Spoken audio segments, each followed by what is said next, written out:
Hello, everyone. This is Asbed Bedrossian, And this is Hovik Manucharyan. and we are doing our daily check-in with Gev Iskajyan on the latest conditions during the Artsakh Blockade. Today is January 12th. Hello, Gev. What's going on today? We're in the 32nd day of the blockade here now. Unfortunately, on top of the blockade, the food shortages, the electricity blackouts, and all the other difficulties that coincide, we're now dealing with a lack of internet and even at times a phone connection. From what I've been told, unfortunately, the internet line, the singular line that we have, comes in through the Lachin corridor, and that's been cut off. And we, unfortunately, as of right now, don't have access to it. Was it weather damage as well, or was that intentional cutting off? As of now, we're not aware, but what we do know is that we haven't been granted access to fix it, which to us doesn't make a difference. If it's intentionally cut off or if we're unallowed access, it's on their mission. Yeah, our connection right now is very tenuous as well. It keeps fading in and out. Yes. I'm sorry. It's been very difficult. Yeah. Yeah. When did this start, Gev? This was around 2 p.m. today. We're now nearing 11 p.m. So the entirety of the country has been denied access to internet and essentially a connection to the outside world for 9 hours. It also makes everything more difficult because we rely on that internet connection to keep the world updated about what's going on here. And we haven't been able to do that. Do you have any idea what the government is doing right now at this moment to get that fixed? You haven't been granted access to fix it, but what's the process going on right now? Currently, from what I know, they're currently in talks to try and fix it. But usually, when these things happen, they get resolved within a matter of few hours. It's been half a day now, so the fact that we haven't been able to, alleviate that problem shows some serious concern. And unfortunately, when we speak to the representatives of the internet company, even they can't give us a definitive timeline. Who's the company? Qarabağ Telecom is the singular internet provider here. Okay. Kev, is there any change in status of the power situation since yesterday? No. Unfortunately, it's been the same. And in fact, usually we have rolling blackouts. So each section of the town where I live in Stepanakert gets cut off for 2 hours.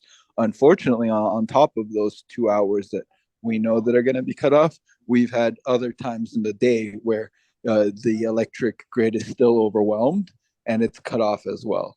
So I would say we've been without electricity for 4 or 5 hours today, and we've been without internet for 9. Okay. Is there anything else that you would like to update us about? The only thing I can say is, and I believe we spoke about this yesterday as well, for the folks listening in, it's going to get tougher, unfortunately. And we knew this coming into the blockade, and Azerbaijan is doing everything possible to make it absolutely difficult to live here.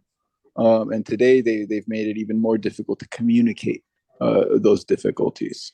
So we'll be here, we'll be strong, but we have to know that we have a tough road ahead. Thank you, Gev. We'll talk to you tomorrow, hopefully. Hang in there.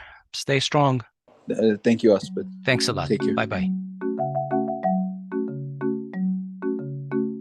Okay, Hovik, just a few moments ago, we were able to get Shant Charchafyan on the phone. He moved from LA to Marduni with his young family over a year ago, maybe more. Just as we heard from Gev Iskajyan, his internet is cut off, so we were not able to get a Zoom link going, and the connection was pretty poor, and we were not successful trying to record it. Tell me more about the consequences of this internet cutoff on the people of Artsakh.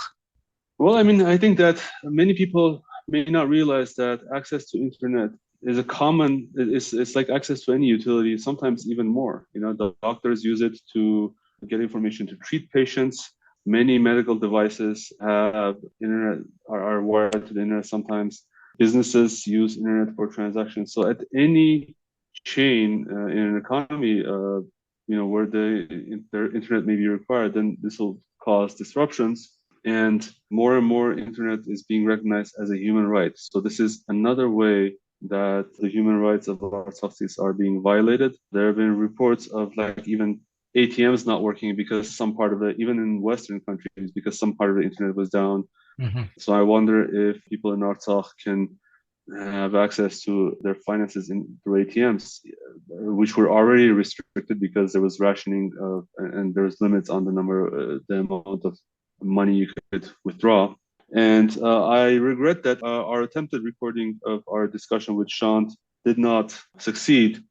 Basically, Shant Charchafyan is an Armenian from LA who moved to Martuni with his family, and he has a little child there, 1-year-old, and he lives there with his wife and child. And we got to talk to him about what the purpose of this essentially sabotage is.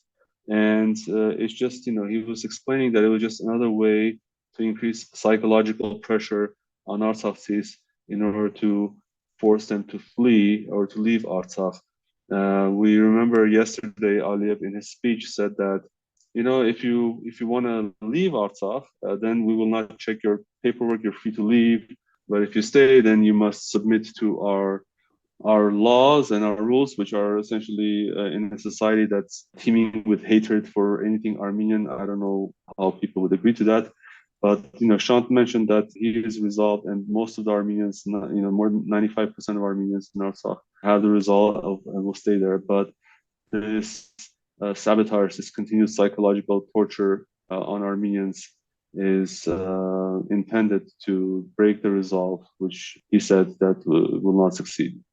Yeah, I've also seen the same narrative apply on Twitter. All the Azeris are basically tweeting that they're not against Armenians leaving the place. Yes. And not coming back.